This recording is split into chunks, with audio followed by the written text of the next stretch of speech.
अच्छा अच्छा, ठीक आहे. अगोदर आपण स्वदर्शन चक्र फिरूया फटफट थोडंसं. परत एकदा सगळ्यांनी ताठ बसा. लक्ष सगळं अभ्यासा. आता आपण अगोदर अभ्यास करत होतो, आता आपण योग करत आहे. लक्ष परत एकदा भ्रुकुटीच्या सिंहासनावरती स्थिर व्हा. सगळे विचारांना थोड्या वेळासाठी आराम द्या.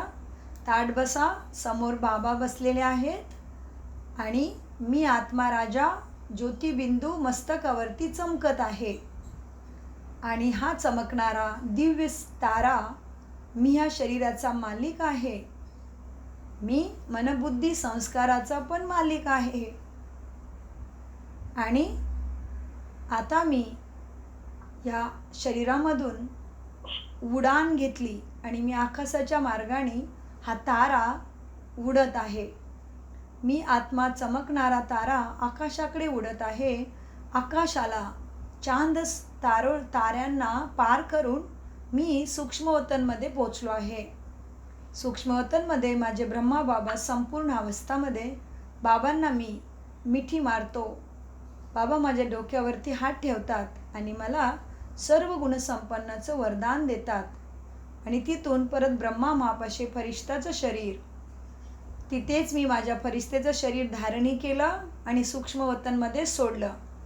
तिथे ते लाईटचं शरीर सोडून परत मी आत्मा निराकार दिव्य ज्योती आता परमधामच्या दिशेने चालली आहे. स्वतःला पहा, मी आत्मा उडत आहे परमधामच्या दिशेने. परमधाममध्ये लाल लाल अतिदिव्य सुंदर प्रकाश पसरलेला आहे. आणि त्या परमधामामध्ये, माझ्या घरामध्ये, माझ्या शांतीधामामध्ये माझे शांती सागर बाबा विराजमान आहेत.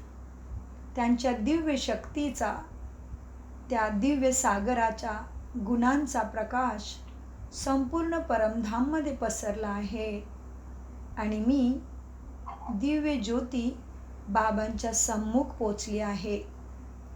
बाबांची शक्तीची किरणे माझ्यावरती पडत आहेत आणि माझ्याद्वारे ही शक्तीची किरणे परत एकदा पूर्ण विश्वावरती पडत आहेत. मी स्वतःला संपूर्ण दिव्य किरणांच्या मध्ये अनुभव करत आहे. परत एकदा मी दिव्य सितारा, शक्तीचा पुंज, परमात्माचं लाडकं मूल. मी परत तिथून आता खाली उतरतो आहे. मी आता पोचलो सृष्टीच्या आधी समयामध्ये. आधी म्हणजे सत्ययुगामध्ये माझी प्रवेशता झालेली आहे. आता मी आत्म्याने सतयुगामध्ये सुंदर शरीरामध्ये प्रवेश केला. इथे मला सतोप्रधान सुंदर देवी देवताचं शरीर प्राप्त झालं आहे. आणि मी स्वतःला सोन्याच्या हिरे रत्नांच्या महालामध्ये अनुभव करत आहे. मी बघत आहे सर्वत्र सोन्याचेच महल आहेत. मी दिव्य देवताच्या शरीरामध्ये विराजमान झालो आहे. माझ्या डोक्यावरती सोन्याचा ताज, हिरे माणिक मोतीचा आणि पवित्रताचा ताज चमकत आहे. मी राजमहलामध्ये सिंहासनावरती विराजमान आहे. मी पाहत आहे सर्वत्र देवी देवताच भ्रमण करत आहे आणि प्रकृतीचं अनुपम सौंदर्य मी पाहत आहे. मी स्वर्गामध्ये पोचलो आहे. मी देवता शरीरामध्ये आहे आणि माझ्या सोन्याच्या महालासमोर अतिशय सुंदर पुष्पक विमानसुद्धा उभं आहे आणि सर्व काही आनंदात राज्य करत आहेत. किती सुख आहे इथे, किती शांती आहे माझ्या दुनियेमध्ये. मीच आहे स्वर्गाचा देवता. या अभ्यासामुळे आपले देवी देवतांचे गुण चार्ज होणार आहेत. त्याच्यानंतर मी आत्मा परत एकदा आता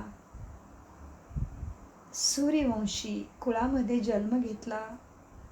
मी परत त्रेतामध्ये राजा महाराजा बनलो आहे. चांदीच्या महलामध्ये माझा निवास आहे. इथे सुद्धा अपार सुखाचा अनुभव करून मी आत्मा राजा आता मी द्वापार युगामध्ये जन्माला आलो आहे. आता मी द्वापार युगामध्ये थोडी थोडी देहभानामध्ये येऊन मी पूज्य पुजारी बनलो. मी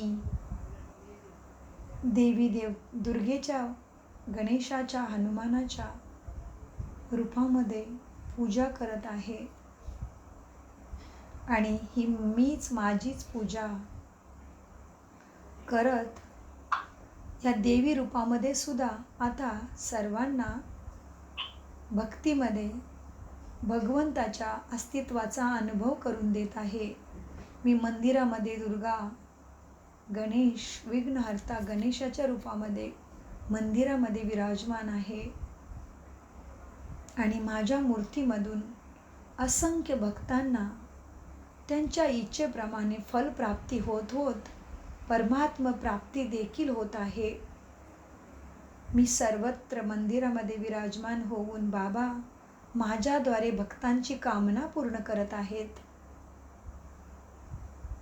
त्याच्यामधून द्वापार युगामधून मी आत्मा आता संगम युगामध्ये पोचलो आहे.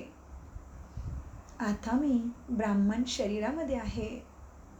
मी कोठ्यामधून कोठी अतिशय दिव्य भाग्यशाली आत्मा, ज्याला इतक्या गर्दीमधून भगवंतानी त्याच्या ईश्वरीय विश्वविद्यालयामध्ये मला ॲडमिशन दिलं आहे. मी परमभाग्याचा अनुभव करत आहे.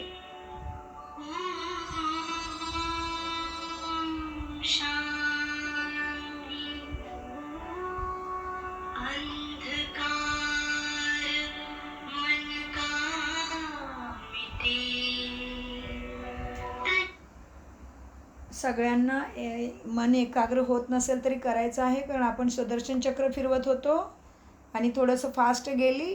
आपण आता पोचलो ब्राह्मण शरीरामध्ये. ब्राह्मण शरीरामध्ये भगवंताने इतक्या गर्दीतून माझी निवड केलेली आहे आणि भगवंत सम्मुख बसून मला शिकवतात, मला लाड करतात, मला हिंमत देतात, माझ्या चुकांना माफ करतात, परत एकदा मला मोका देतात. माझ्यासाठी ते प्रेमाचे, स्नेहाचे सागर बनतात.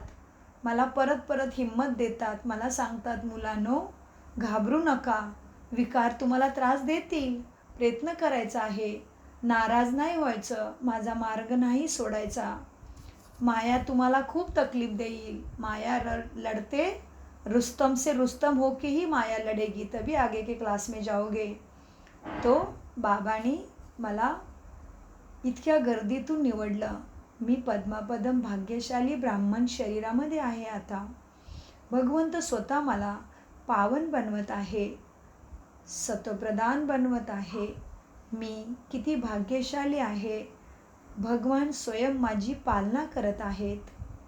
मी ब्राह्मण देवतापेक्षा उच्च आहे. मला बाबांनी त्रिकालदर्शी बनवलं आहे. ह्या संगम युगामध्ये मी ब्राह्मणालाच बाबांनी मास्टर भगवान बनवलं आहे. बाबा माझे ज्ञानाचे, शक्तीचे, गुणांचे सागर आहेत. बाबांनी मला मास्टर सागर बनवलं आहे. असा मी ब्राह्मण. आता मी स्वतःला लाईटच्या शरीरामध्ये सूक्ष्म वतनमध्ये पाहत आहे. मी माझी ती संपूर्ण अवस्था आहे. मी फरिश्ताच्या शरीरामध्ये, देवदूताच्या शरीरामध्ये, ज्याला आपल्या कर्तव्य कर्माची जबाबदारीचीच भान असते, त्याला ध्येयभान विसरलेलं असतं. शरीराच्या नावामध्ये फरिश्ता फसलेला नसतो. फक्त मी लाईटच्या शरीरामध्ये विराजमान आहे आणि परमात्माने मला कर्तव्य कर्म पूर्ण करत करत संपूर्ण अवस्था प्राप्त करण्यासाठी हे लाईटचं शरीर, देवदूताचं शरीर प्रदान केलं आहे. मी स्वतःला पाहत आहे ब्रह्मामाच्या समोर सूक्ष्मवतनमध्ये, जिथे सुंदर, अतिशय सुंदर सफेद प्रकाश पसरलेला आहे. त्या सूक्ष्मवतनमध्ये मी फरिश्ता, ब्रह्मा माझ्या समोर शक्ती प्राप्त करत आहे. स्वतःला मी संपूर्ण बनवत आहे.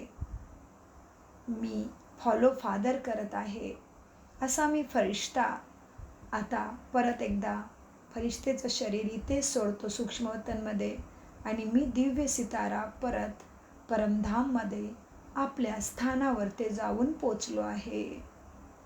माझं चक्र पूर्ण झालं. मी संपूर्ण संपन्न झालो आहे. आणि स्वतःला कुठे आपली जागा सेट केली तुम्हाला कुठल्या माळेमध्ये यायचं आहे ते पहा. आणि मी परत एकदा परमधाममध्ये बाबांच्या जवळ पोचलो. अशा प्रकारे माझी 84 जन्माची सुदर्शन चक्राची कहाणी सफळ संपूर्ण होते. म्हणजे अशा प्रकारे अनेक युक्तींनी आपण आपलं सुदर्शन चक्र फिरवू शकतो. म्हणून बाबा म्हणतात तुम्ही सुदर्शन चक्राद्वारे गला काढता मायेचा. आणि त्यांनी काय केलं तुमच्या हातामध्ये, त्यांना समजलं देवी देवता युद्ध करतात, पण बाबा सांगतात इथं युद्धाचा काही संबंध येत नाही. देवी देवता डबल अहिंसक आहेत. ओम शांती, ओम शांती. अच्छा, ठीक आहे. आपण आता पुढे चालूया. सगळ्यांना थोडंसं एकाग्र होण्याला वेळ भेटला का? मी थोडी फास्ट गेली आहे. एकाग्र व्हायला वेळ भेटला?